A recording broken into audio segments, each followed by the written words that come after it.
בואו להתאפר איתי, והיום נדבר על הצבע הוורוד. בצבע הוורוד יש משהו, הוא לא רק יפה, הוא משנה את איך שאני מרגישה. ברגע שאני נוגעת בו, משהו בי נרגע. אני נהיית רכה יותר, רגועה יותר, קרובה לעצמי.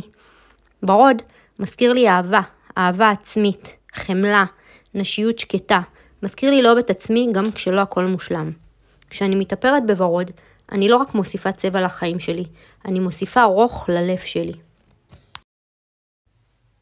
הוורוד פועל על צ'קרת הלב, הוא מסמל קבלה, חיבור ואהבה, לא רק כלפי אחרים, אלא ובעיקר גם כלפי עצמנו.